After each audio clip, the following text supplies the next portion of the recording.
상한 감정의 치유, 그런 제목으로 하나님의 말씀을 전가하겠습니다. 상한 감정의 치유입니다. 자, 이 상한 감정의 치유라고 하는 이 제목은 책의 이름이기도 합니다. 데이비드 시멘스라고 하는 사람이 지은 책이죠. 우리 인생을 살아가는 모든 사람들을 나무로 비유한다고 하면 이 나무를 이렇게 보면 나이테가 있는 것입니다. 그 나이테에 보면 봄, 여름, 가을, 겨울을 알 수 있고, 가무는 때가 언제고 추운 때가 언제고, 산에 화재가 난 때가 언제고, 이런 것을 나이테를 보면 다 알 수 있습니다. 우리 삶에도 저와 여러분에게도 각자의 인생에 나이테가 있습니다. 큰 미루나무가 있었습니다. 비바람이 칠 때 아름들이 엄청난 큰 미루나무가 뚝 부러진 것입니다. 어떻게 이런 일이 가능할까? 그것은 어린 시절의 미루나무가 별로 크지 않을 때 철사줄을 이렇게 매가지고 철사를 이렇게 동여맸죠, 양쪽에. 그래서 발렛줄을 만든 것입니다. 그러고 시간이 지났습니다. 이 철사줄을 뽑아내야 되는데 뽑아낼 시간이 없었죠. 미루나무가 이제 많이 자라기 때문에 그 부름켜가 결국은 이 철사줄을 이렇게 감싼 것입니다. 그 나중에 이제 철사줄을 잘랐지만 결국은 빼내지는 못한 것이죠. 자, 시간이 지났습니다. 철사줄을 잘라버린 나무의 나이테의 녹슨, 이 녹슨 철사 테두리가 있었고, 바람이 불었더니 큰 미루나무는 철사줄 감은 곳, 그것 때문에 끊어져서 쓰러지고 만 것입니다. 인간도 마찬가지인 것이죠. 자, 많은 사건, 사고를 만나면 미루나무처럼 고스란히 나이테에 박히게 됩니다. 상한 감정이 치유되지 않는다면 바로 그것 때문에, 그 문제 때문에 쓰러지게 되는 것입니다. 우리가 잘 아는 대로 히틀러는 왜 유대인들을 600명이나 학살을 했을까요? 어린 시절 어머니와 아버지가 이혼을 했습니다. 자, 어머니와 히틀러가 이렇게 살아갈 때 한 유대인과 어머니가 바람을 피우는 현장을 목격했다 그럽니다. 또 친구들이 히틀러를 많이 깔보았는데 역시 유대인들이었다 하는 것이죠. 유대인에 대한 상처, 유대인에 대한 이 상한 감정이 끔찍한 학살로 이어졌다라고 하는 것이 정설입니다. 자, 오늘 이 본문 속에도 그런 내용들이 고스란히 박혀 있습니다. 자, 우리 첫 번째 이제 받아야 될 교훈이 뭘까? 그 첫 번째는 상한 감정은 반드시 치유되어야 합니다 하는 것입니다. 상한 감정은 반드시 치유되어야 합니다 하는 거예요. 자, 오늘 우리에게도 매일매일 지내면서 마음 아픈 상한 감정이 있을 수 있습니다. 그래서 십자가 앞에 내려놓고 풀고 회개하고 용서하고 치유를 받지 않으면 안 된다 하는 것이죠. 자, 상한 감정을 치유받지 못한 압살롬은 어떤 일을 저지를까요? 우리가 그동안에 쭉 본문에서 본 대로 이 압살롬은 자기 누이를 강간한 배다른 큰형 암논을 살해합니다. 그리고 나중에 자기를 그슬 왕으로부터 예루살렘으로 데려와 놓고는 아버지 다윗을 만나게 해주지 않았던 요압 장군, 이 요압 장군에 대한 상처, 요압 장군의 큰 보리밭에 불을 놓고 불태웁니다. 또 이 상한 감정의 치유는 계속해서 분노로, 원망으로, 범죄로 이어지죠. 예루살렘으로 돌아오게 했으면서도 만나주지 않는 아버지 다윗 때문에 아버지를 배반하죠. 왕좌를 찬탈한 것입니다. 국가 무반죄를 저질렀죠. 아버지를 쫓아냈습니다. 뿐만 아닙니다. 이스라엘의 왕에 오른 압살롬, 아버지 다윗의 그러니까 사실상 새 엄마들이죠. 새 엄마들 10명을 대낮에 강간을 하는 것입니다. 상한 감정이 치유되지 않으면, 이런 나쁜 것이 쌓이게 되면 그 상한 감정을 악한 마귀의 세력들이 공격을 한다 하는 것입니다. 오늘 또 비슷한 일은 얼마든지 일어나고 있습니다. 가정에 대한 불만, 사회에 대한 불만 때문에 지하철에 불을 사르고 사람들을 죽기도 하고, 이러한 모든 부분들은 뭘까? 이런 상한 감정들이 치유되고 회복되지 않았기 때문입니다. 이 상한 감정이라고 하는 것은 결국은 용서와 사랑으로밖에 풀릴 수가 없는 일들이죠. 자, 건강한 생활, 행복한 삶을 위해서 꼭 필요한 3요소가 있다 그래요. 그 3요소가 뭘까요? 그 하나가 소속감이라고 합니다. 소속감. 나는 어디에 소속돼 있다. 나는 하나님의 자녀다. 우리의 집은 이런 귀한 집인데 나는 그 집의 한 사람이다. 이런 소속감은 너무 중요한 거죠. 또 하나는 가치감이라고 그래요. 가치감. 나는 정말 소중한 하나님의 아들, 딸이고 나는 정말 사랑받는 사람이다. 이런 가치감이죠. 또 하나는 신뢰감이라고 합니다. 신뢰. 믿어주는 거예요.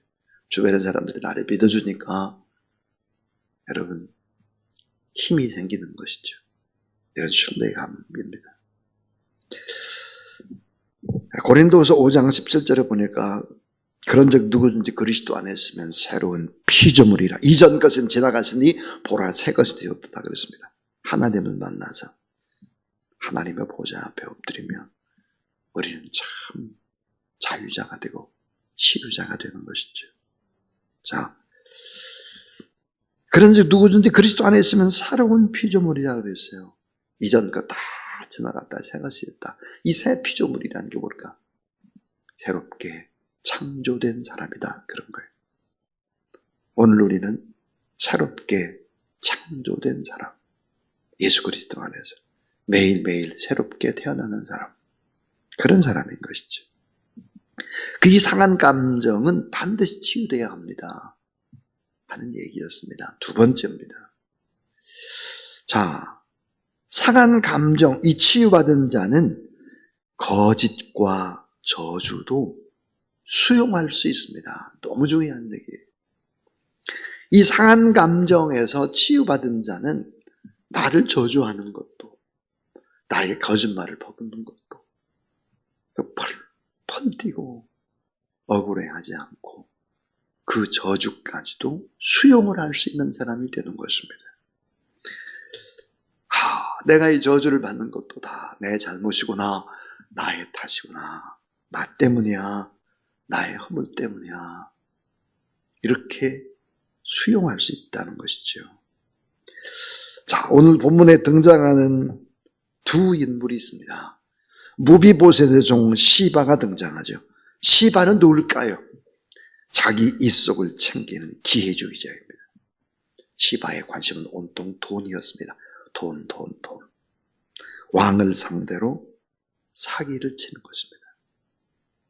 압살롬이 왕이 되든지 다윗이 쫓겨나든지 사울이 다시 그 정권을 잡든지 사울의 후예들이 상관이 없이 오직 무비보셋의 재산에 초점을 두고 있는 것입니다.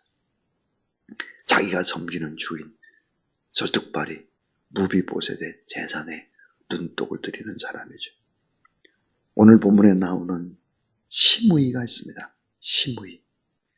이 시므이는 다윗과 그 일행을 보고서 공격을 합니다. 시므이가 누굴까? 사울 왕과 함께 가까이 있었던 베냐민 지파의 사람입니다. 다윗을 저주합니다. 돌을 던지고 정죄하고 먼지를 날리고 있습니다. 자, 다윗이 왕을 잡을 때는 숨지기고 있었으나 다윗이 권력을 잃어가지고 왕의 자리를 내놓고 위기가 닥칠 때는 막바로 고개를 쳐드는 비겁한 이주의 전형입니다. 거짓과 저주가 가득할 때 믿음의 사람 다윗은 어떻게 했을까?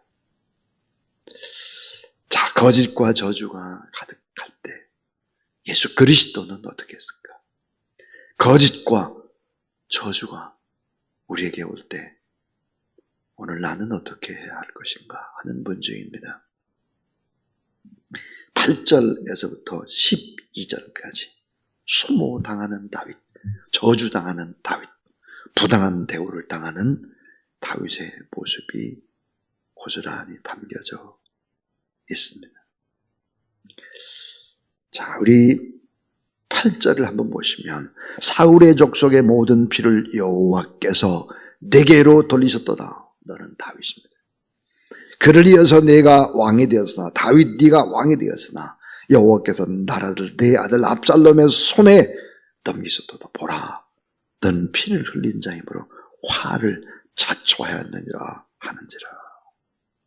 시므이가 이렇게 저주를 퍼붓습니다. 자, 9절에 보니까 이 다윗의 부하가 이렇게 얘기하죠. 수라의 아들 아비새가 왕께 여짜오는데 이 죽은 개가 어찌 내 주 왕을 저주하리까? 정확한데 내가 건너가서 그의 머리를 베게 하소서 하니. 자, 10절에 보니까 왕이 이르되 수리아의 아들들아 내가 너희와 무슨 상관이 있느냐? 그가 저주하는 것은 여호와께서 그에게 다윗을 저주하라 하시미니 내가 어찌 그리하였느냐? 할 자가 누구겠느냐 하고 11절입니다. 놀라운 얘기를 합니다. 역시 다윗은 다윗입니다. 역시 그는 실수하고 넘어지고 자빠지고 죄를 범하고 그런 사람이었지만 그런 하나님 앞에 철저히 회개하고 상한 감정에서 치유를 받은 사람이 틀림이 없습니다. 큰 자입니다. 11절에 보니까 또 다윗이 아비새와 모든 신하들에게 이르되 내 몸에서 낸 내 아들도 누굴까요? 압살롬도 내 생명을 해하려 하거든 하물며 이 베냐민 사람이라 여호와께서 그에게 명령하시는 것이니 그가 저주하게 버려두라. 자기가 저주를 받아도 괜찮다는 거예요. 내 아들도 그러는데 베냐민 지파 저 사람들이 그렇게 하는 것이 뭐 그게 나쁜 거냐 이렇게 수용을 하고 있습니다. 그러면서 12절에 보니까 혹시 여호와께서 나의 원통함을 감찰하심으로 오늘 그 저주 때문에 여호와께서 선으로 내게 갚아주시리라 하고 그랬습니다. 선으로 여호와께서 갚아주시기를 기도하고 있습니다. 예수님이 십자가에 못 박혀 숨을 헐떡이고 횡격막이 막혀서 숨을 쉴 수 없을 지경이 됐을 때 바로 십자가 밑에서는 로마의 군병들이 희롱을 합니다. 저주를 퍼붓죠. 예수 그리스도는 그들의 저주를 그에게 돌리지 말기를 예수 그리스도께 용서하고 하나님께 용서하고 기도하는 모습들을 보여줍니다. 자, 오늘 본문 속에서 순환당하는 다윗, 저주당하는 다윗, 부당한 대우를 당하는 다윗은 고난의 이유를 자신에게 돌리고 있습니다. 저주를 억울하지만 달게 맞고 혈기로 맞서지 않았습니다. 저주 대신 바로 손으로 갚아주기를 기도하고 있습니다. 하나님을 의지하고 있죠. 오늘 우리는 하나님의 사람입니다. 예수를 믿는 사람들은 이 세상을 살아갈 때 참 고난을 당할 수밖에 없습니다. 선한 일을 해놓고 억울한 얘기를 들어야 될 때가 너무 많습니다. 그 말을 들을 때 너무 팔팔 뛰거나 따지려고 하거나 그렇게 하지 말라는 것이죠. 세상에서 고난을 당할지라도 하나님의 위로로 이겨내고 오히려 그 저주 때문에 하나님의 긍휼을 구하는 저와 여러분, 우리 모두 다 될 수 있기를 주의 이름으로 축원합니다. 마지막 세 번째는, 자, 하나님의 뜻을 물으며 끝까지 축복하라입니다. 하나님의 뜻을 물으라. 하나님의 뜻. 시므이가 저렇게 펄펄 뛰고 내게 저주를 퍼붓고 욕을 하고 돌을 던지고 먼지를 일으키고 이렇게 하는 것도 하나님이 내게 명령한 것이 아니겠느냐. 내 아들도 나를 배반하는데, 그리고 수용했을 뿐만 아니라 오히려 어떻게 해야 되나요? 성경은 이렇게 창세기 12장 2절 3절에 너를 저주하는 자에게 내가 저주하고, 하나님이 저주하고, 너를 축복하는 자에게 내가 복을 내리기를 원하노라 그랬습니다. 그러니까 우리는 끝까지 뭐예요? 복을 받기 위해서는 축복해야 하는 것입니다. 남을 저주하면 우리가 저주를 받습니다. 그러니까 벌벌 뛰지 말고 수용을 하고 억울함을, 오히려 그 영혼을 긍휼히 여기고 불쌍히 여기고 축복하라 하는 것입니다. 결론은 그것입니다. 자, 여러분, 오늘 본문에 나오는 이 시바와 시므이는 어떻게 됐을까요? 시므이 다 죽습니다. 솔로몬이 왕이 될 때 결국은 시므이는 처참히 죽죠. 결말이 다 그래요. 끝까지 믿음으로 나가는 그런 여러분 될 수 있기를 바라고, 우리가 혹시 상한 감정이 있다면 그 상한 감정을 온전히 주님 앞에 내려놓고 이 공간에서 십자가를 바라보며 다 풀어내는 여러분 다 되기를 주의 이름으로 축복합니다. 393장 찬송하겠습니다. 393장입니다.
내일의 소망 주만이 만복을 내리시네.